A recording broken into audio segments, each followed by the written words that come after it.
Ange Telma, des actualités uniques, dynamiques et renversantes dans le journal TV. Choisissez des matériaux sûrs pour vos constructions et votre foyer pour ne plus stresser. Vatimax, Manulcianoni vaovao.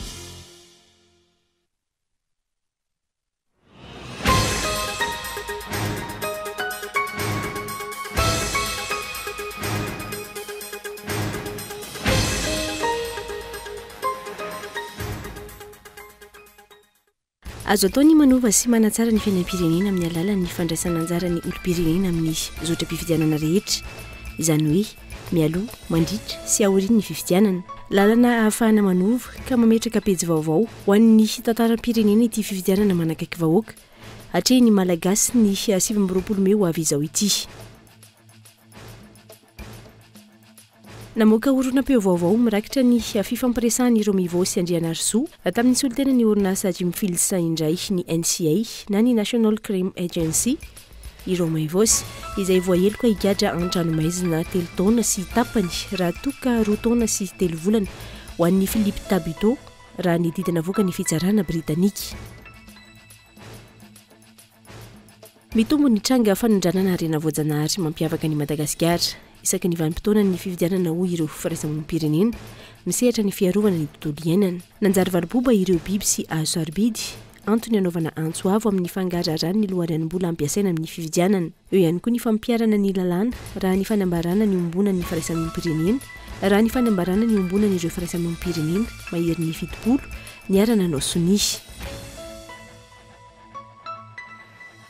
Tsy mitsaha mitotongana ny sehatry ny fampianarana sy ny fanabeazana eto Madagasikara ary mampanahy ny ho avin'ireo tanora malagasy. Hojerena manokana ireo lalàna manodidina ity sehatra ity sy ny fiahiana ireo mpampianatra malagasy izay mizara ny fahalalana ho an'ny mpianatra. Eo ihany koa ny teti-bola tokony ho atokany ny fanjakana amin'izany hoy ny kandidava amin'ny kolektifan'ny malagasy ao amin'ny distrika Navaradrano Androany tao Belanitra, commune Ankadikely Lafy. Any ivelany miisa 370 ireo nanaiky ny fidiran'ny Palestina ho mpikambana maharitra ao anatin'ny ONU raha toka 7 monja ireo nitsipaka izany. Fifidianana izay tsy mbola manan-kery aloha hatreto.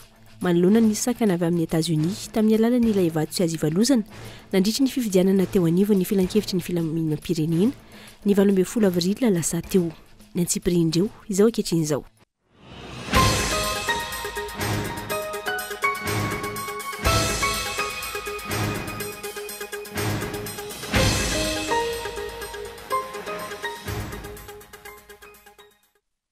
Ankavan'ny trano tompoka lasy tompoka vavy ny izidiana ny tokantrano amin'ny tsy alina ity tonga soindra eto amin'ny fampalalam-baovao aterina ny arahaba ary manasanao ampananjana anjony fampalalam-baovao tahaka ny mazatra dia ny matoa an-datsoratra no anomboantsika ny fotoana azo atao ny manova sy manatsara ny fiainana amin'ny alalan'ny fandraisana anjara ny olo-pirenena amin'ny zotra-pifidianana rehetra, izany hoe mialoha, mandritra sy aoriany ny fifidianana.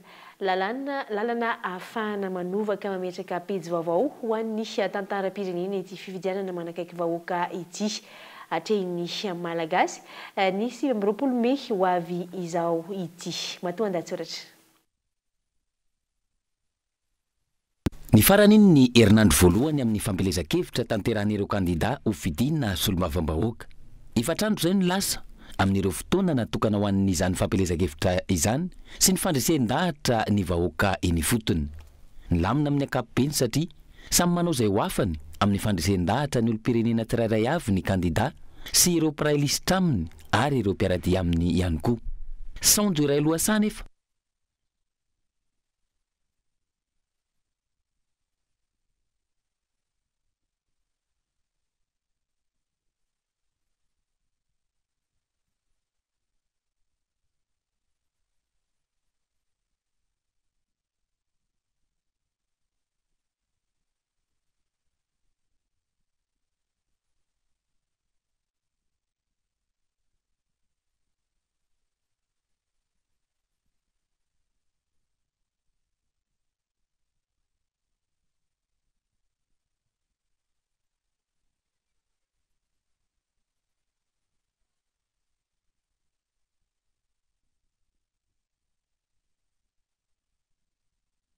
No ny olana ara-teknika dia misy fikatsoana kely izay matoa an-datsoratra izay fa iverenantsika izay rehefa miverina amin'ilony ny feo sy ny sary fa anoizantsika ny fampahalalam-baovao avy hatrany dia namoaka oronam-peo vaovao mirakitra ny fifampiresahan'ireo mivao sy Andrianarsoa tamin'ny solitena ny orinasa Jim Fields indray ny NCA na National Crime Agency ireo misy izay voaheloka higadra an-trano maizina 3 taona sy tapany raha toka 2 taona sy 3 volana ho an'ny Philippe Tabuteau raha ny didina avoaka ny fitsarana Britanika.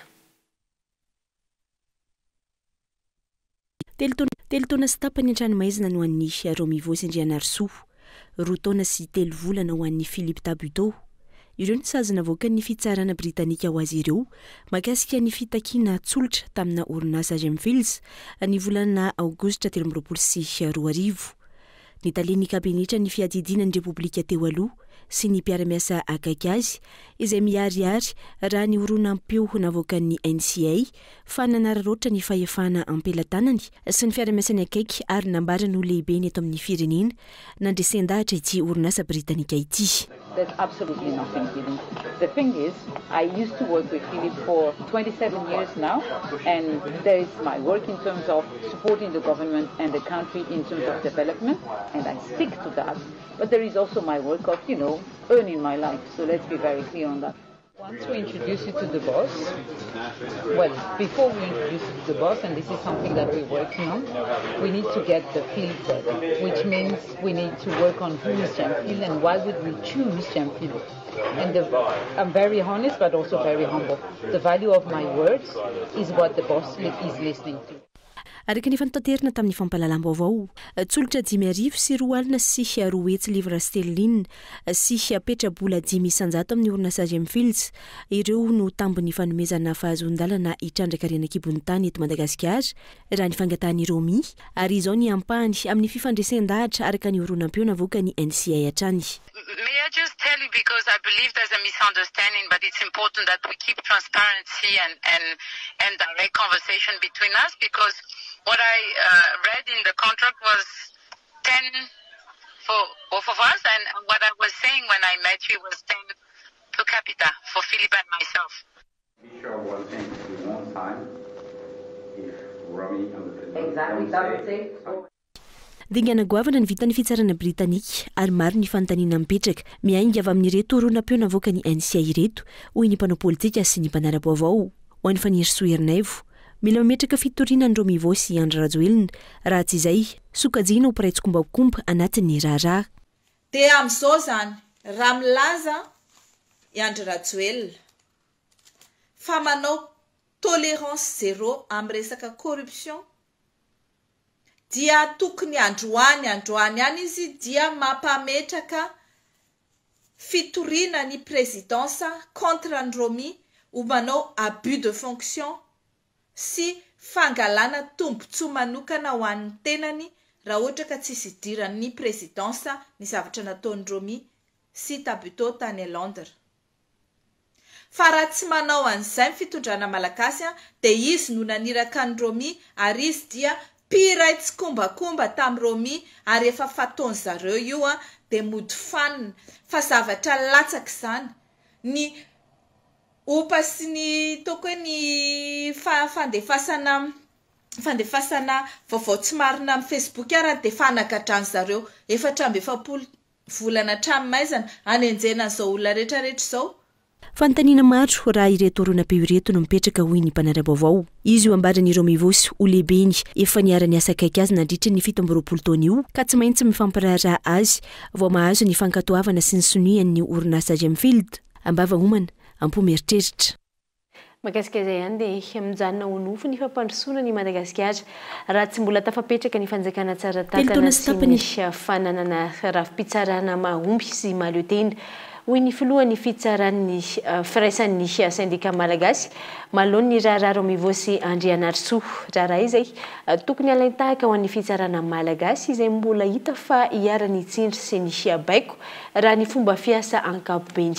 Fanampanazavana.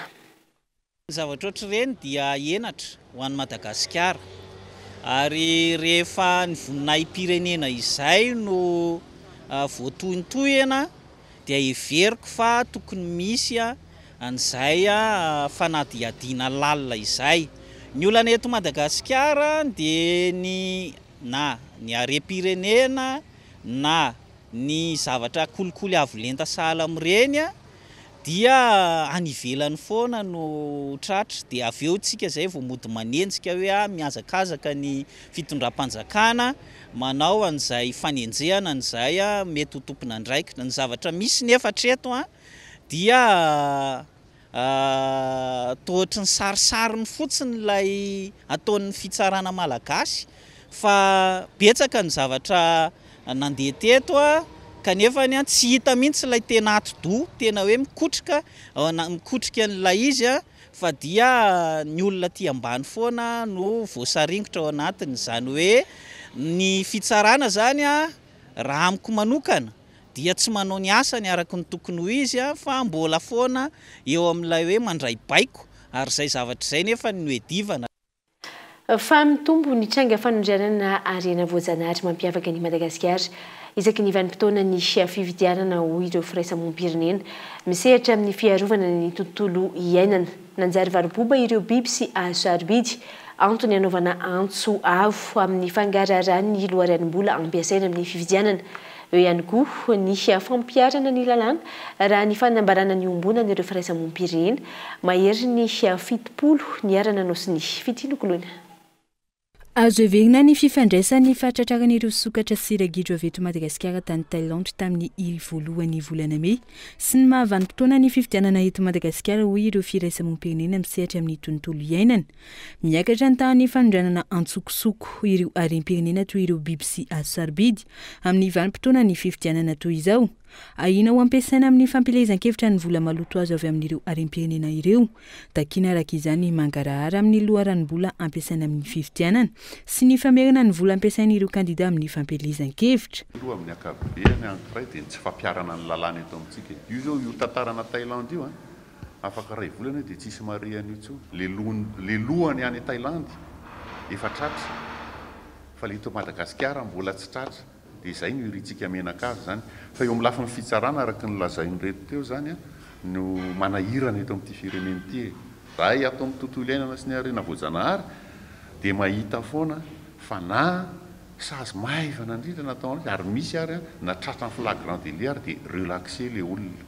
Ary misy tsy arahana mihitsy le izy na prescrit ho azy na sans suite le affaire rehefa avy eo. Dia maromaro amin'ireo mpanao politika. Ny zava-misy misy tena mpanao politika tena mivelona mihitsy amin'ny fandrobana ny arena voajanahary. Fa rehefa fety eto amintsika, rehefa hoe 26 juin na farany taona dia asa malemy tokoa ve mpiasa-panjakana amin'io amin'ny resaka kolikoly fa dia eo ny tena mirongatra le zavatra atao rehetrarehetra. Izay moa zany amin'izao période mpifidianana zao dia miteny mihitsy zay hoe aza mifidy an'ireny olona efa fantatritsika ireny fa nandroba ny arena voajanahary teto Madagasikara. Ianarin'io izay milatsaka dia aza atao ny famotehana ny arena voajanahary ny azahoana vola fa ho voaozina hatramin'ny taranakareo.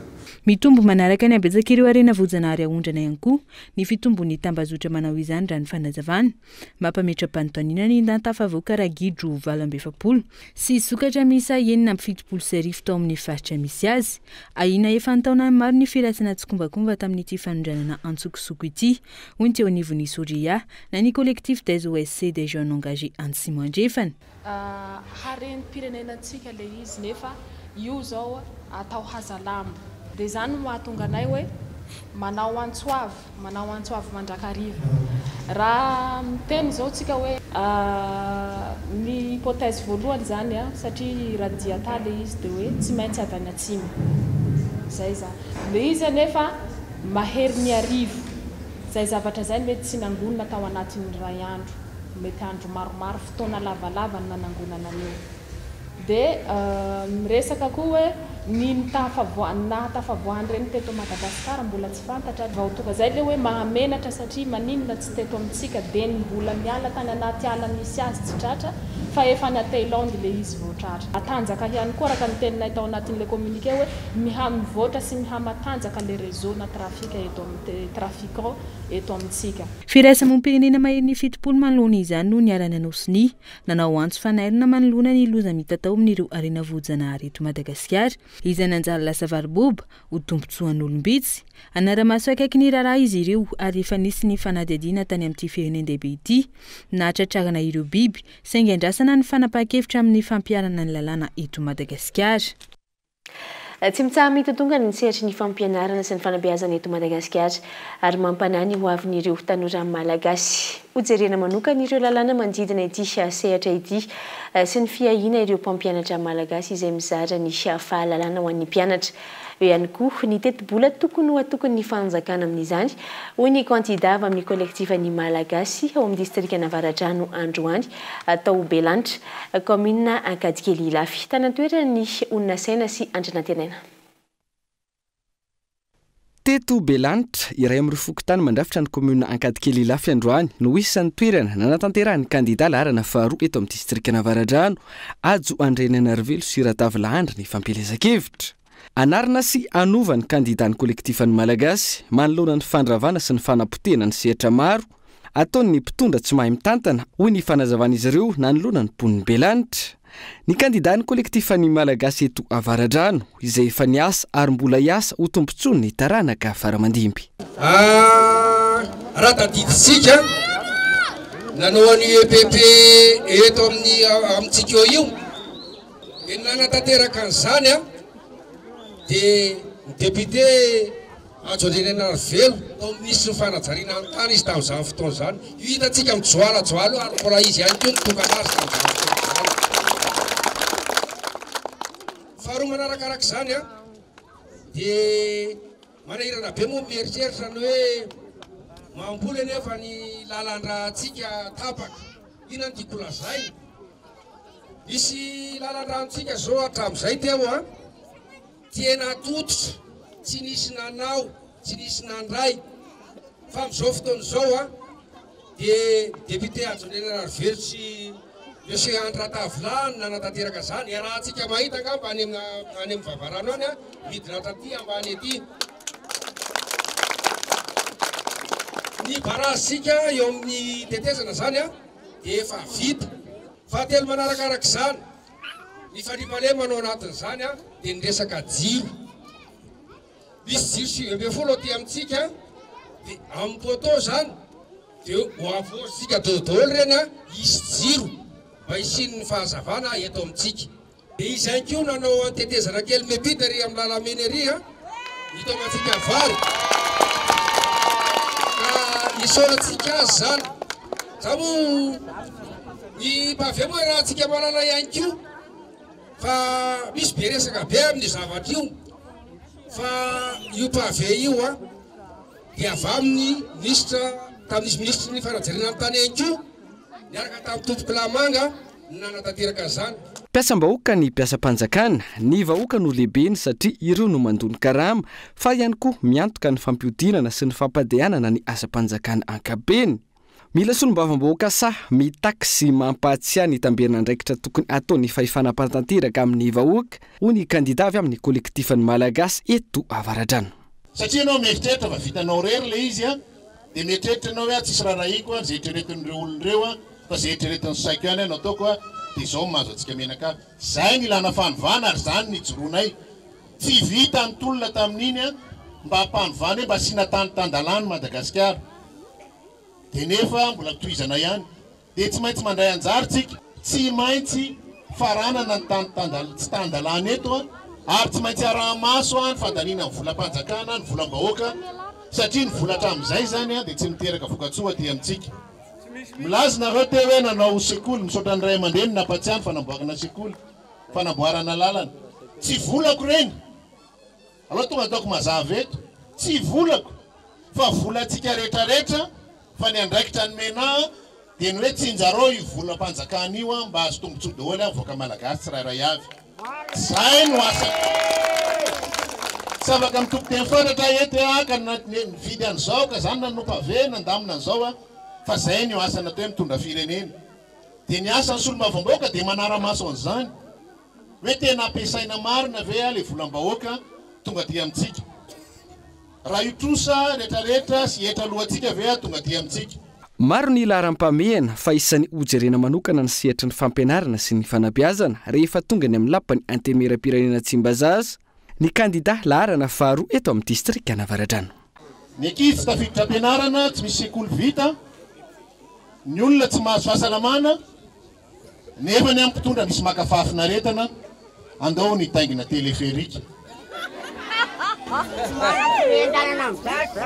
Dia hoaiza zany no avindreo ankizy ireo raha sekolim-panjakana volam-panjakana nanaovana azy nefa tsy afahana mampiditra zana-bahoaka izay fanjakana raha teo ihany koa satria tsika ny mahafanjakana ny fanjakana. Izay ny fanovana, izay ny tokony ezahantsika hovaina eto amin'ny firenena fa raha tsy izany tsisy fandrosoana. Iady an'izany no alehana ihany mba hoe ataovy malalaka ary ataovy tafiditra an-tsekoly, ataovy ihany ny vola ho an'ny zanaka malagasy. Dia tsy ekena ny fampiasana ny fahefam-panjakana anerinirena ny mpampianatra ireny satria izy ihany nampianatra anay, nampianatra antsika, ny ampianatra andreo zanakitsika ireo mba hikarokaroka sy haisava sy anadiady mba ahafahany mandroso amin'ny fiainana. Fa tsy hoe tsy maintsy aty dia ahany daholo izy rehetrarehetra, dia agosy dia agosy daholo. Dia izany no idivantsika mba ilana koa ary ataontsika lalàna, idivantsika lalàna mihitsy hoe tokony ho voasazy ny fanjakana sy ny mpitondra fanjakana na ny manam-pahefana manao teritery ny mpiasam-panjakana amin'ny safidy tokony ataony.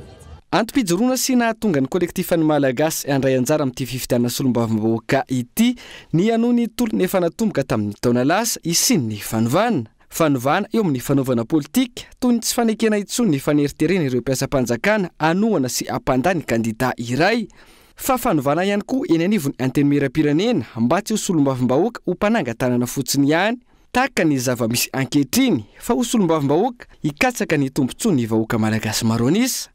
Ezaka izay tsy ho vitan'ireo kandida irery fa mitaky ihany koa ny fahavanonana ho an'ny olom-pirenena amin'izao fiverenana ny fahefana eny amin'ny vahoaka izao. Fifidianana izay lana ny fanaraha-masony rehetra mialoha sy mandritra ary ao aorian'izany mba hivoahan'ny safidim-bahoaka marina. Mihamaro ny tranga azo hitarafana ny mety sy ny fifidianana feno osoka sy alatra amin'izao 12 andro tsy hiatrehana ny fifidianana solombavam-bahoaka izao. Maro ireo endrika tsy fanaran-dalàna sy paikady maloto entina hampandaniana ireo kandida-mpanjakana izay tsy azo ekena velively hoy ny faneho-kevitry ny firaisamonim-pirenena. Mitombotra ny aiain'ireo firaisamonim-pirenena amin'ny mety isin ny fifidianana feno osoka sy alatra manoloana ny fikotrehana ankolaka na mivantana ireo paikady entina hampandaniana ny kandida-mpanjakana amin'izao fanomanana ny fifidianana solombavam-bahoaka amin'ny 20 ny volana May ho avy izao. Sarotra ho ny teo anivon'ny mouvement jeunesse et citoyenneté ny anatena voka-pifidianana madio mangarahara sy ekeny rehetra raha toa ka mbola mitohy ny endrika kolikoly sy ny fanambadona saim-bahoaka amin'ny alalan'ny kitolotolotra samihafa amin'izao 12 andro mialohan'ny fifidianana izao. Lizy aloha zany efa pratika politika efa hita hoe tsy mety satria tsy efa atao-taona maro zay no ataoko hoe misy endrika kolikoly ny resaka fifidianana eto amintsika na tsy laza fotsiny amin'ireny tolotolotra isaky ny mandeha ireny. Raha mijery zao tsika ny mandeha fifidianana solombavam-bahoaka, fizarana spaghetti, fizarana koveta sy ny sisa lizy efa endrika kolikoly zay. Nefa ao ambadik'izay tsy takatra le olom-pirenena zany le tena andraikitry ny député fa raisitsika ohatra le député tsy azo ekena ary voararany lalàna eto amin'ny firenena ihany koa ny fampiasana fitaovam-panjakana sy ireo mpiasam-panjakana entina hampandaniana ny kandida Irmar. Endrika anankiray ihany koa ny fisian'ny tsindry amin'ireto mpiasam-panjakana reto hoe raha tsy mifidy olona anankiray izay tohanan'ny fanjakana ho miara-miasa amin'ny olona fanjakana dia mahazo menasy ny voaroaka na alefa manao hoana moa ny tenenantsika anazy afindra toeran-kafa no anayasany. Tsara zany ny toe-tsaina ny tokony apetraka, le toe-tsaina ohatrany ahoana moa toe-tsaina mandala ny ny fahitsiana voalohany indrindra satria tsy hoekena mihitsy io ary teraka korotana foana io raha ohatra ka misy ambadika sy konikonina hafahafa tsy manaraka ny rariny sy nitsiny ny fifidianana eto amintsika. Fotoana izao tokony ijoroany olo-pirenena tsirairay avy andraindraiky tsisy anarina ny hoavin'ny taranaka any ampara. Ny fiovana izay miainga amin'ny fandraisana anjara amin'ny fifidianana solombavam-bahoaka, eo ihany koa ny fiarovana ny tsafidim-bahoaka manoloana ny mety hoosika sy alatra hampandaniana ireo lazaina ho kandidam-panjakana. Tena zava-dehibe ianao za zay olo-pirenena manana safidy, manana didy, manana ndraikitra asa takalo amin'ny zavatra mora tsimba na mora aloha na mora tsy de misy lanjany loatra, ohatra mena fitaovana mena vola kely loatra n'izao dia atakalonao an'izay ny fiainanao mandritry ny 5 taona satria tsy fantatrao ny atao hoe olo-pirenena. Ianao io no tompona ndraikitra, tompona didy amin'ny fampandrosoana ny firenena. Noho izany rehefa mandeha mifidy ianao dia tadio fa zay le hoe ianao io manam-pahefana, ary manam-pahefananao azo afaka mitaky zay zavatra tena aza sary tahotra tsika, fa mahatonga tsika sary tahotra io tsy mahalala ny lalàna misy, tsy mahalala ny atao hoe inona ny atao hoe tamberina ndraikitra, inona ny atao hoe zotrosa, inona ny atao hoe olo-pirenena fataro manomboka izao. Hatreto maro ny tsikerana nataon'ireo firaisamonim-pirenena, mpanao politika sy ireo vondrona iraisam-pirenena mahakasika ny fampanajana ny lalàna mialohan'ny hiatrehana ny fifidianana, saingy mitazana-potsiny sy mangina hatrany ireo rafitra natao hiaro izany. Etiny mpitondra fanjakana natsarana endrika amin'ny tsy fagnombeazana ireny fanomezana sy fanampiana avy any ivelany ireny eto amintsika. Ohatra amin'izany ireo camion natao androfana fako avy amin'ny Japony, karazana fa tetikasa ny fiadidiana ny Repoblika. Miainga avy any ambony ny ohatra raisin'ireo mpiara-miasa sy mpiray-petsapetsa amin'ny mpitondra avy any ambony satria tsy tahotra tsenatra ahodina ary avily tsy araka ny fanarahana tany am-piandohana ny fanomezana avy amin'ny Japony anampiana ny commune amin'ny fanalana fako. Tsy nijanona teo nasiana soratra hoe projet présidentiel na tetikasa ny fiadidiana ny Repoblika ireny fanomezana avy any ivelany ireny eto amintsika. Ohatra amin'izany ireo fiara fitaomana sy fanariana fako, fanomezana avy amin'ny masovo Japony monina sy miasa eto Madagasikara izay natolotra ampiasain'ny commune Antananarivo renivohitra, fanomezana avy amin'ny vahoaka Japony ho an'ny vahoaka malagasy.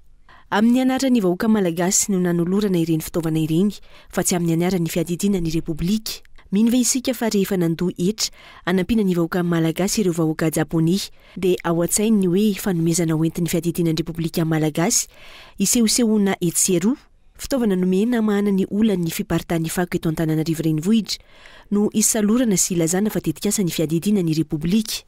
Mampametra-panontaniana ihany koa ny nanekeny ny commune Antananarivo renivohitra io tranga fanodinana ny fitaovana natokana ho azy ireo natolotry ny gouvernemanta Japony io. Tsy mahagaga raha malaina ireo mpiara-miombonantoka sy mpamatsy vola anampy any Madagasikara satria ampiasaina sy ahodina tsy araka izay ny fanarahana tany am-pandohana ireo fanomezana izay nomeny ary teraka olana ho azy ireo amin'ny tamberina ndraikitra tsy maintsy ataony any amin'ny vahoaka izay namatsy azy. Iny ihany koa no antsika misy antoetovety ao anaty dokam-barotra fohy aorian'izay ny tapany faharoa ny fampahalalam-baovao rehefa avy eo ary.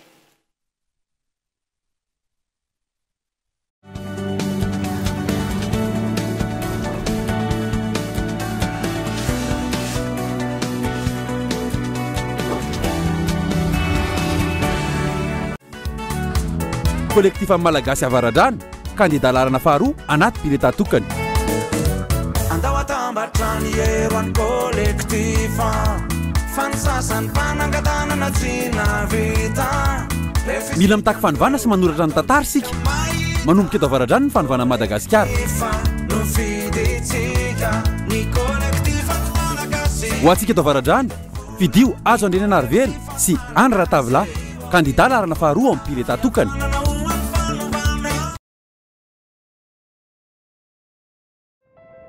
L'orage, le soleil, la nature, les fleurs.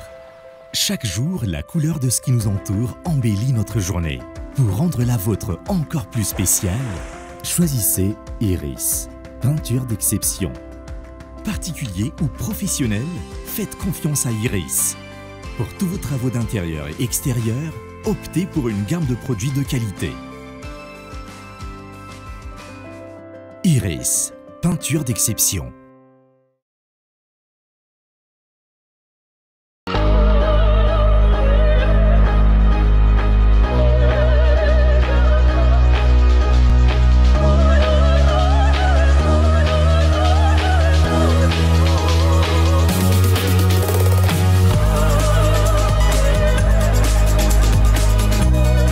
Giga stylé. Avec maintenant plus de data, profite de nettement 25 000 et c'est 4,5 gigaoctets d'internet. Et c'est toujours à 25 000 arrière. Tape vite le dièse 322 étoile 8 dièse.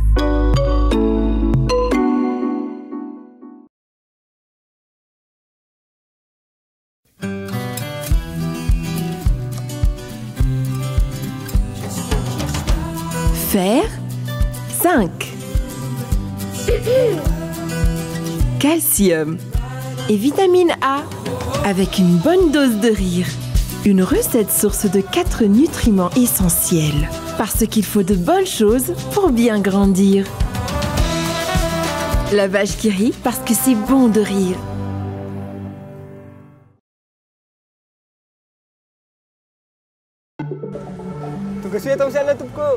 Salama namako a. Ataovy play am'le sady manadio neny miaro azafady. Mba ataovy play am'le shell fuel save vita amin'ny teknôlôjia ny Dynaflex atao amin'ny shell koa ty namako tara amirehetra ty e. Fa ino ma le teknôlôjia Dynaflex? Zay le zava-baovao hafa kely e. Ny solika shell rehetra ane dia misy an'le teknôlôjia Dynaflex e. Zay natao manokana mba hanana motera faran'izay mahomby indrindra. Sady miaro motera, manampy amin'ny fitazonana azy madio any anatin'ny rehetra any. Zay le izy. Vaovao, efa tonga eto amintsika eto Madagasikara ny solika shell fuel save zay miaro ny motera mba ahomby kokoa.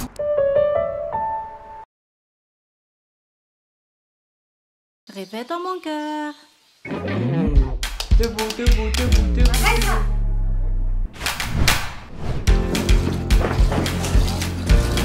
Ça suffit.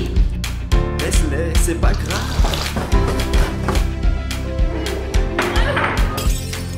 Arrête, c'est pas grave. C'est pas grave.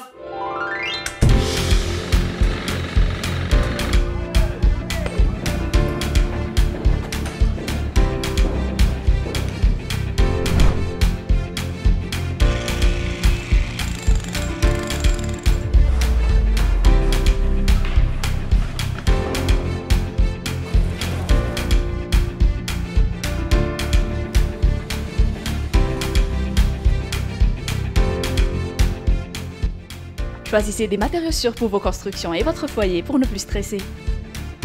Batimax, la qualité au meilleur prix.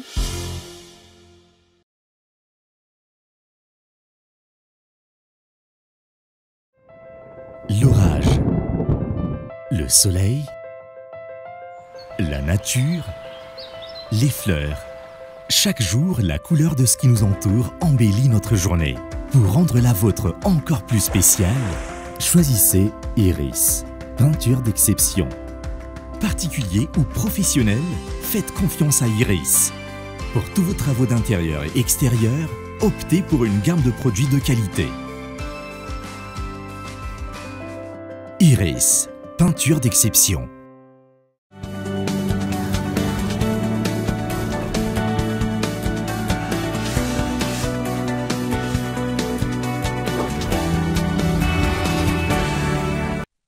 Taverina somatsara tao anatin'ny tapany faharoa ny fampahalalam-baovao mamerina ny araba ary manasana ho hatrany anaraka. Anoidantsika ny fampahalalam-baovao avy hatrany ary dia vonina hiaro sy hiady amin'ireo mpanapatra fahefana ao amin'ny boriboritany fahadimy ny kandida ny kolektifa ny malagasy. Natao hanasoavana ny vahoaka ny mahasolom-bavam-bahoaka fa tsy natao hitadiavana tombotsoa manokana sy hanaovana barofo hoy ary fidera manandray be sy enikajara kotomanantsoa. Ny olan'ny rano ny toerana fialam-boly ho an'ny tanora isan'ny tena mampitaraina ny mponina ao amin'ny fokotany tsara honenina handray sora ireo raha ny fitarainany izy ireo. Na ny ena izany nandritra ny taona maro aza izy ireo tsy hita ny tompona andraikitra raha ny fanazavana. Tio zany tena olana voalohany mihitsy satria ty tanin'olona ty tre borne nefa dia fefena fotsiny ohatr'izao. Tia tsy nisy tambohan'olona nandanin'olona vola ohatrinona na rodana tamin'ny valo alina. Teo dia faharoa manakarak'izay ny rano ny jiro tena fijaliana ety efa 4 volana tsy mandeha fa endra ny poniny ety andray sorotsaronenany ety dia mangina fotsiny ny olona fa tena zava-doza ny rano sy ny jiro ny fandripahalemana koa tato ato hatramin'izay nikatonany ity kiantso ity izay amin'ny fito sasany dia efa tsy azo andanana amin'ity aminay aty amin'ny fito sasany arivo. Any amin'ny vahoaka ny fanalahidy sy ny fahefana afaka mamany olany ho ny kandida Arfidy Ramanandribe larana faharoa ny boriboritany fahadimy. Natao eno ny vahoaka ary anompo azy ireo amin'ny fanaovana lalàna ho tombotsoan'ny maro ny solombavambahoaka raha ny fanazavana. Nanambara ny kandida larana faharoa ny boriboritany fahadimy fa vonona ny hijoratra amin'ny farany ho tombotsoam-bahoaka. Zany Arfidy Ramanandribe aminy ako. Za tsy manan-karena be ohatran'le raika lahy iny a. Za tsy manana 4x4 be be ohatran'le raika lahy iny a.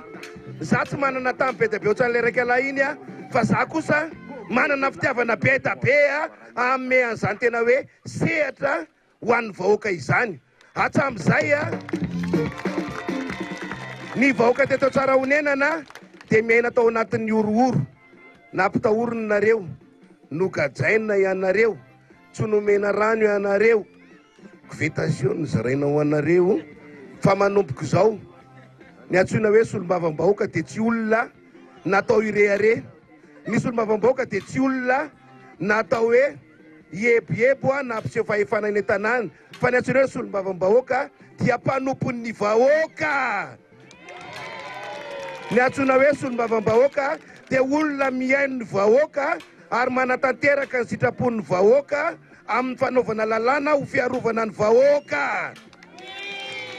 Ny solombavambahoaka dia olona natao anara-maso ny mpanatanteraka ny gouvernemanta, izany hoe ireo ministra izany amin'ny fanatanterahana ny tombotsoa ho an'ny vahoaka. Afa-po ve ianareo amin'ny resaka jiro sa tsy afa-po? Atsakany tana izay tsy afa-po amin'ny resaka jiro. Afa-po ve ianareo amin'ny resaka rano sa tsy afa-po? Dia izao, za rehefa nidina eto a dia tsotsa fotsiny a lazaina fa tanànan'olona mafy be ny eto, tanànan'olona mahay art martiaux ny eto, tanànan'olona tena manam-bola be ny eto. Fa Arfidy Ramanandribe a sady tsy art martiaux a ny tsinitsinina fa izao za le tavita kely anongana Goliata. Sokajiana ho tohatra fiakarana trano ny vahoaka hatr'izay. Ampy hatreo izany hoy kosa ny prailisitra amin'ny Arfidy Ramanandribe Enkiaja Arakotomanantsoa. Tsy misy ny solombavambahoaka raha tsy misy ny vahoaka manome fahefana. Ny vahoaka ny patron anareo. Ny solombavambahoaka dia izao, natao anara-maso ny asan'ny fitondram-panjakana. Mifanaraka amin'izay mahasoa anay ve ny asan'ny fitondram-panjakana sa tsy? Dia rehefa solombavambahoaka no tsy mahay an'izay dia na izy manao bizina, manao izay ampanankarenany tenany, na izy mangala tany, manao izay ampanankarenany karana, na izy manongoro-karena, manao izay ahafahany miaro indray amin'ny fampiasam-bola ny arena azony tamin'ny tsirariny. Izay ny ataony. Fa tsy izay ny asa tokony ho izy. Say vonona hijoro ary hiaro ny vahoaka ny kandida larana faharoa ny boriboritany fahadimy Arfidy Ramanandribe hiady ho an'ny vahoaka raha ny fanazavana. Dia izao manomboka izao tsika menakavy dia hiaraka tsika.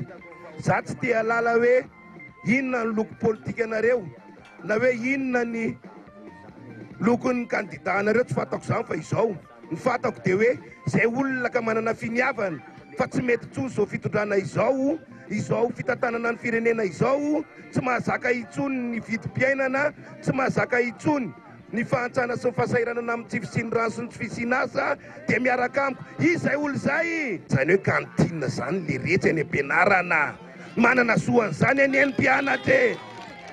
Ezahantsika izany amin'izay ny ray aman-dreny sady tsy sahirana tsony mikarakara sakafo azy ireo, ny tsy sahirana tsony mitady zavatra ho azy ireo. Azo tanterahana zany, naninona tsy tanterahana reto zany a. Ry zareo manan-karena be, jereo tsara ny tranodro zareo feno ny tapi-tanety, jereo ny tomobily zareo feno ny tapi-tanety, fa maninona reto na le lalana kely midina eto amintsika eto ora jereo keny ratsy le io ve dia tsy ho vita, za ve dia tsy hay le retsy a. Dia zao tapitra ny tegnikato fa izao za manentana anareo a hifidy tsika za le arifidira manandray be oa za le bandy masaza za bandy masaza ary efa elany nediko efa nandefasana mpiaramila 3 camion tany an-trano ny zavany tranoko efa nysamborona nentina tany amin'ny polisy ako natao ankety avirina fa ty fa hozahako hoe tsy manaiky le zelary vidy kely a raha tsy tena hoe manana piaro re vahoaka reo a de tonga amin'ny fotoana fanomboana tamin'ny fianona ny etaetam-bahoaka sy fampahafantarana ny atena asan'ny solombavambahoaka marina no natao tao tsara honenana ny to tamin'ny fokotany maro tao amin'ny boriboritany fahadimy araka izany ny carnaval.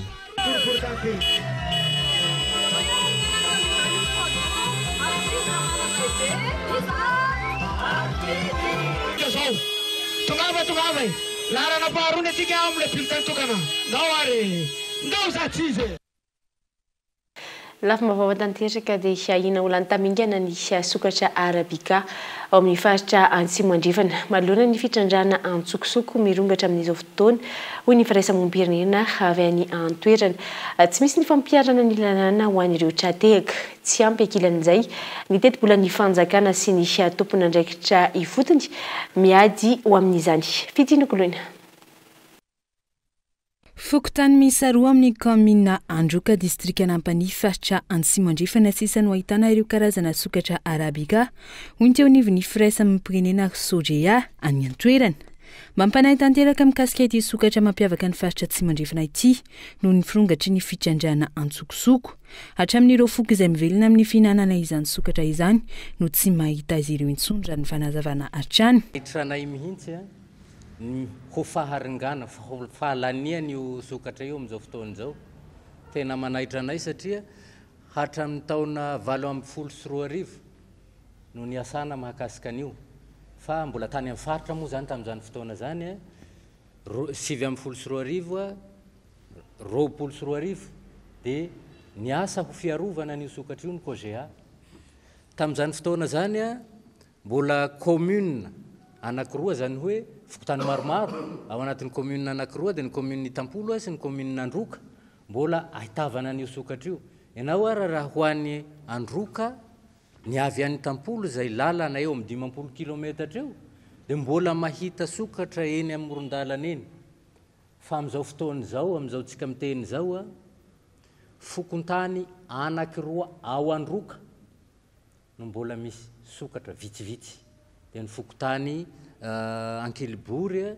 sy ny fokontany Bevoalavo ao Androka eo fa nankay zary ireo sokatra ankilany hiaran-tsindrisira matahora ny mpampaneny lakolosy ny fotony lazany zava-misy mahazivana manoloana izany ireo mpitrandraka amin'izao fotoana manodidina ny $12 ny andraisana ireo sokatra eto Madagasikara ary mahatratratra any amin'ny $2,000 ny amarotana izany any ivelany hoy ny professeur Jonara Tsimbazavy. Efa nisy zany hatramin'ny hoe fiarahana antiliara dia ampiarahanjareo amin'ny anaty gony miaraka amina coco dia rehefa mipipi le sokatra satria le sokatra tsy maneno dia ny fofony re dia mety ho fantatra hoe sokatra ny ao anaty dia efa misy fomba fanoloana an'le gony zany antsiprian zany voalaza ao anatin'ny New York Times 5 page sa 6 page amina gazety magazine ngezabe le izy ka ilazana amintsika fa tambazotra tena hatramin'ny vidiny ao dia le olona moa le guide tsy anonona ny anaran'olo leto fa voalaza odolidolo sy ny fomba sy ny hôtely eo andazy be andalovan'le izy tamin'le tsy ny sokatra ihany fa ny bibilavo zany voalaza odolidolo zany hoe mirehare mihitsy le olona nahazo amin'izy ohatrany hoe ro izy tamin'ny fomba natongavan'ny trany Orlan tany Colorado fa voatantaro amin'ny Tsipriany mihitsy ny gagy anao mamaky an'le izy fa tena tambazotra matanjaka izy zay ny anipihako hoe mila tambazotra matanjaka koa zany ny mpanao tsara. Androany iraika amby folo meny ankalazana ny andro maneran-tany ho an'ireo arena voajanahary ahina olany tamingana raha ny zava-misy eto an-toerana inefatra raha betsaka ny fantratrarana bibidy sy azo sarobidy fantatra ny rehetra tamin'ity taona ity hoy ireo firaisamonim-pirenena saingy mihoatra noho izany ny tranga ny faritra Sava sy Analanjorofo no ahitana trafika betsaka raha ny fanazavana le sokatra eto ny teti-bola izay ambany ho an'ny ministeran'ny tontolo iainana isan'ny takin'ireo firaisamonim-pirenena ihany koa manoloana izany ny fametrahana ny direction de compte eo amin'io ministera io. Amin'ny maresaka avy any ivelany dia miisa 320 ireo nanaiky ny fidirany Palestina ho mpikambana maharitra ao anatin'ny ONU raha toa ka 7 monja ireo nitsipaka izany fifidianana izay tsy mbola manan-kery aloha hatrito manoloana ny sakana avy amin'ny États-Unis tamin'ny alalan'ny vato tsy azo ivalozana nandritra ny fifidianana teo anivon'ny filan-kevitry ny filaminam-pirenena ny fahavalo ny volana avrily lasa teo fanampanazavana eo amin'ny sariny France 24.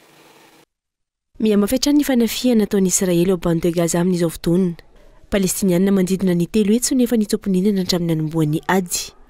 Samy nilaza ny tokony ampidirana ny Palestina anatin'ny vondron'ny firenena mikambana ahafahan'ny mponina misitraka fiarovana sy ireo zo samihafa fanampiny ireo mpikambana ary niroso tamin'ny fifidianana ny amin'izany indray. Miisa 320 ireo nanaiky fidiran'ny Palestina ao anatin'ny ONU raha toa ka 7 monja ireo nitsipaka izany. Nitondra ny fankasitrahana manoloana ity fifidianana ity ny solotenan'ny Palestina ao anatin'ny ONU. Mifanohitra amin'izay, nanometsiny ireo mpikambana amin'ity fifidianana ity ny masoivo Israeliana ao anatin'ny ONU izay nilazany fa fanomezana firenena izay tantanana vondrana mpampiorooro ireto farany. Na izany, mijanona ho sarisariny ihany ity fifidianana ity. Mbola sakana goavana ho an'ny fidiran'ny Palestina ho mpikambana maharitra ao anatin'ny ONU ny vato tsy azo ivalozana na ny droit de veto narotsaky États-Unis nandritra ny fifidianana teo anivon'ny filan-kevitry ny filaminam-pirenena ny 12 ny volana avril lasa teo. Hatrindreto miklasy tombovavy ny fiarantsika tamin'ity anio ity isorana fenanao nanjo ny fampalalambavao hatramin'ny farany ny ekipa ny fampalalambavao sy fitsinokolonina dia mamehy fotoananao eto indray ho amin'ny ora mahazatra ho amin'ny rampitso ny terina kosa teo metraky ny mandra-piona indray dia samy mitombo amin'ny fahasoavana.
Choisissez des matériaux sûrs pour vos constructions et votre foyer pour ne plus stresser.